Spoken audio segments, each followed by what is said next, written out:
These programs can change a belief you had your entire life in maybe 15, 20 minutes. Many of them create a state of super learning like you were when you were an infant. Yet there is a better and faster way even. The mind has two parts. The subconscious mind is the original brain, and it can process 40 million bits of data from the environment every second. The mind is very powerful and very fast, but it's totally habitual. It's not creative. It can only play back what it learns. In evolution, the front part of the brain, the prefrontal cortex, gives rise to consciousness. It's a small piece of the brain that is consciousness. Self or consciousness is an add-on option, and most people don't exercise the option. But note, it can process only about 40 bits of data per second.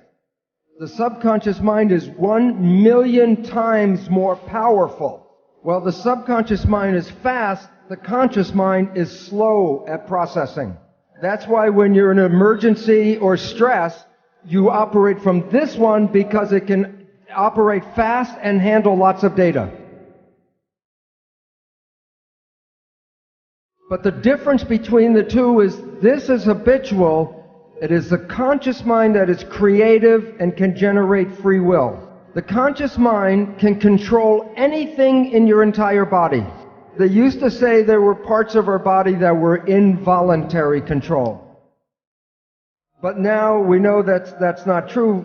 For example, yogis can regulate their heartbeat, their blood pressure, or body temperature with conscious mind. So while the conscious mind can only handle a few things, the subconscious mind can do many, many thousands of tasks at the same time. Now recently, neuroscientists are talking about how your unconscious really shapes your life, your decisions. What they say, according to cognitive neuroscientists, we are conscious of only about 5% of our cognitive activity. Most people, 1% of their day is in the conscious mind. So every day, you create only from your creation mind, your conscious mind, only about 1% of what is going on in your life. And therefore, 95 to 99% of your life comes from your programming in your subconscious mind.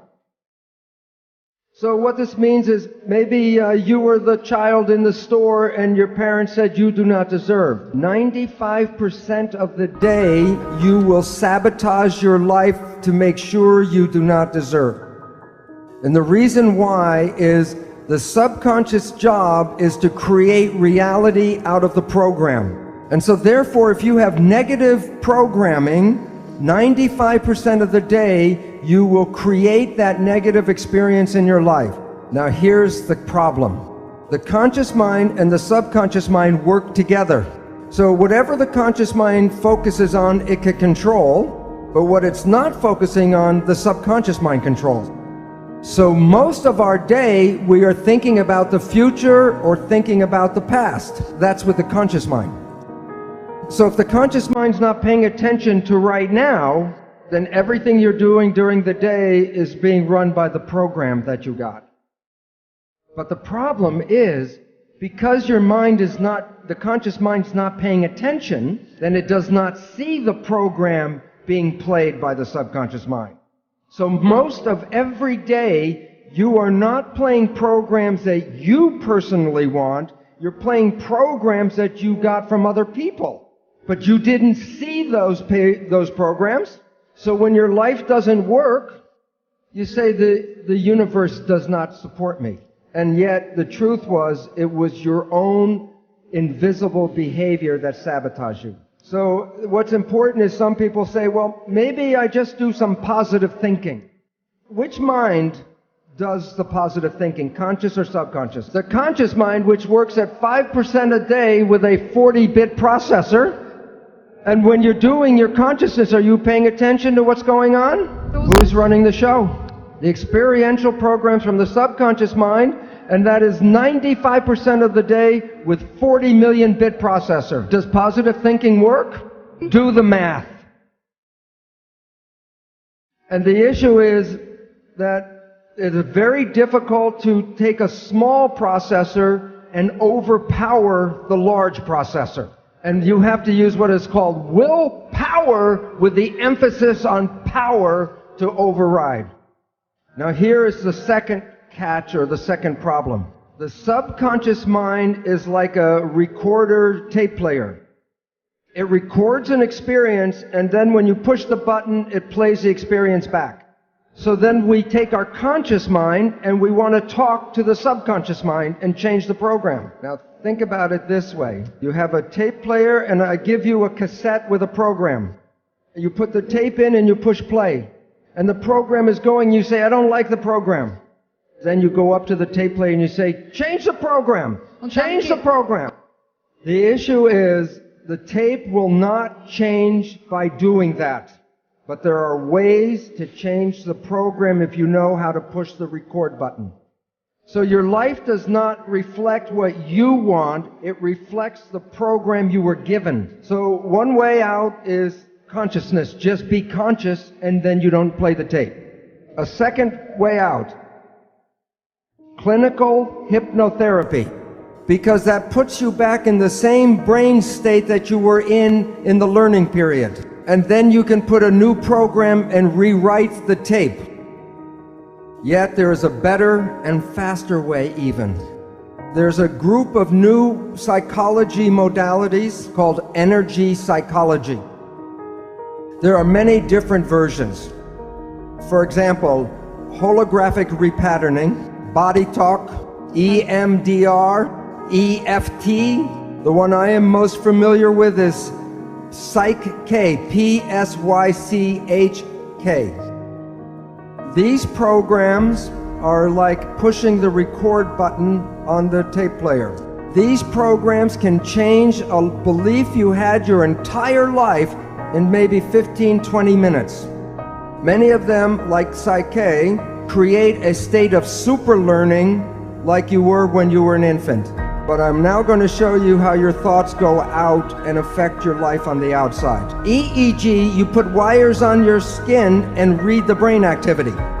MEG, the probe does not even touch the head. You can read your brain activity outside of your head. It's not magic.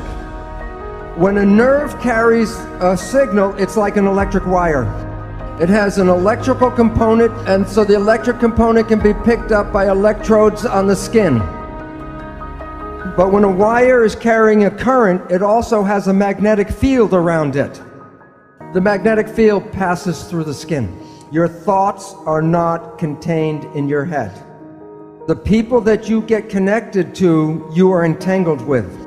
And many people are familiar, if you think about someone or talk about someone you haven't seen for years, and I say, oh, I haven't seen my friend John in 10 years, and the phone rings and it's John. It's like the placebo nocebo. When you think very positive thoughts of someone, they make an effort to get in touch with you. But it works both ways. If you have a negative thought about somebody, wherever they are, they will create negative talk about you.